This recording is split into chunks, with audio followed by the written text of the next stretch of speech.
Hello, I'm Alex Emmanuel and I'm doing level 3 sports coaching here at North Heights College, and today I'll be talking about instructing physical activity. So first of all, we start off with the principles of training, which are all very important when it comes to you making a training program and helping with the adaptations to training. So some of the principles of training are specificity, progression, overload, reversibility, and so on. For example, specificity is important to training because it helps you focus on what you want to improve and helps you do specific exercises that will help you achieve your chosen goal. So, for example, if someone wants to improve their cardiovascular fitness, they'll do specific exercises for the based on cardio rather than lifting weights. If you're like a long distance runner, you're not going to lift weights in the gym as part of your training program.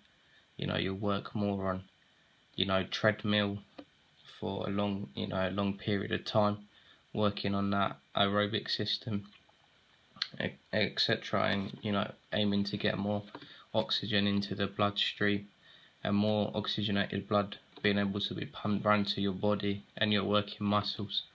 So specificity is important because it needs to be specific to your chosen goal and your chosen sport and what you want to achieve.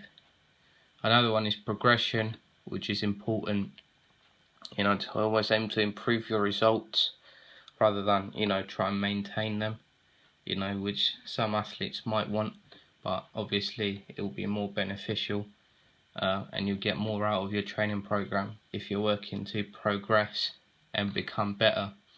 So for example, if in the first week or two of your training program you're lifting 90 kg, then you could aim to lift like 95 to 100 for the third to fourth week.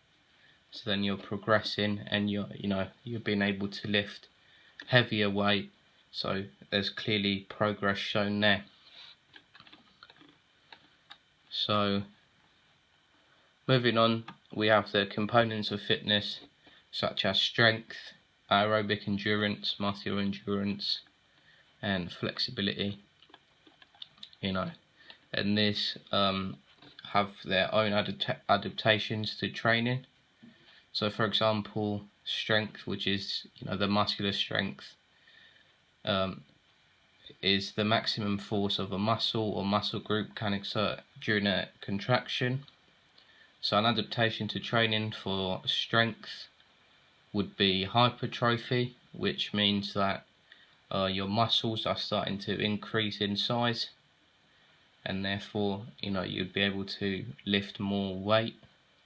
So this could be useful for someone that's like a bodybuilder, or you lift weights. If you're an athlete that competes in the Olympics for weightlifting, then obviously you'd aim to do a program based on hypertrophy in order to get stronger and bigger muscles to help you lift heavier weights and compete for the gold medal if you're a weightlifter for the Olympics.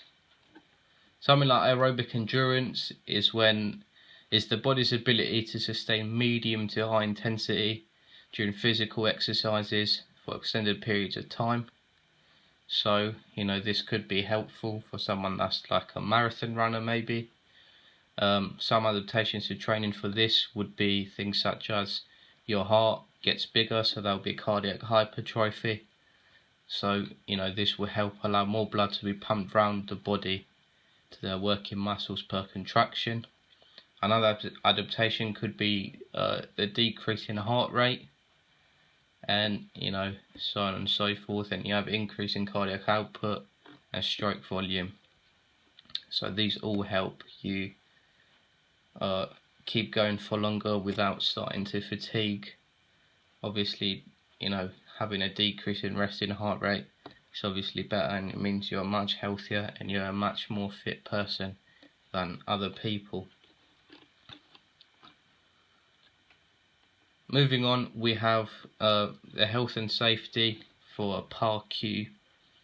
So this is what you would use if you're a personal trainer in order to, self-screen your client and find out more information about them in order to help you decide what you want to do with your training program and how you should create it to benefit the client and work towards their chosen goals.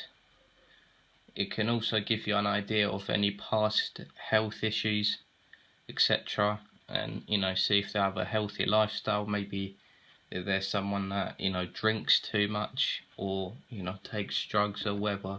So you got to take that into consideration when you're creating your training program. So a PAR-Q is always very helpful and needed before starting to work with a client and creating a training program. And then you have the contraindications, which is things like like I mentioned, drugs. So you could inform your client not to take any drugs that could impact their health or cause serious harm to them. And obviously nowadays we see governing bodies for different sports that carry out drug tests to their professional athletes to ensure that they're not breaking the rules and that everything is fair and to keep everyone safe. And then it's important to do a risk assessment if you're moving into a new facility or just a facility in general, to ensure that you and the client are all safe, because there could be faulty equipment, etc., or electrical problems or anything like that. It could be anything in the facility. So I need to make sure you carry out a risk assessment to ensure that you and the client are both safe during the training session and no one comes out with any injuries or anything like that. And then we have the warm-up, which I've discussed the functions and the components of a warm-up, durations, etc. So a warm-up, it's best to do up to 20 minutes before the session in order to, get a pulse raiser in there, get your pulse up, and start being prepared for the session. So obviously the main function of the warm-up is to progressively increase your heart rate, which will help the heart adapt to the amount of exercise you're doing during the session, and also the intensity.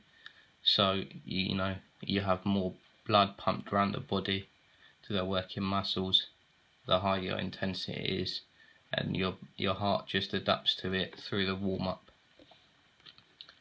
A good warm-up routine would be the ramp warm-up, which is raising of the pulse, activation, mobilization, and performance of the skill that you'll do in the session.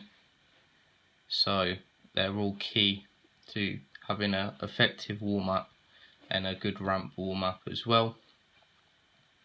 And then one type of warming up you could use is aerobic routine, which is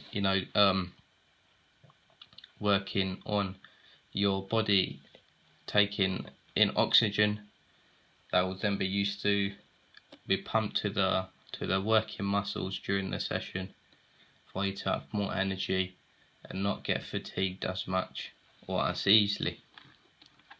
And then we have the cool down, which again should last about 15 to 20 minutes, and this would be more to just tighten up the muscles and release any unwanted oxygen that's left from the session, and also help release any pain that you have after any lactic acid build-up during the session, if your muscles have been working at a high intensity with and if you've been doing anaerobic training without much oxygen to the muscles. So this will all help after a training session in order for you to come away without any pain in the muscles or even any risks of injury. And one way you could do that is by doing PNF stretches or even static stretches. So you can, this doesn't require obviously your muscles moving, but you're just tightening up the muscles and just releasing any unwanted oxygen that has been left over. And then you can obviously reduce the risk of injury by following these steps. So thank you for listening, and goodbye.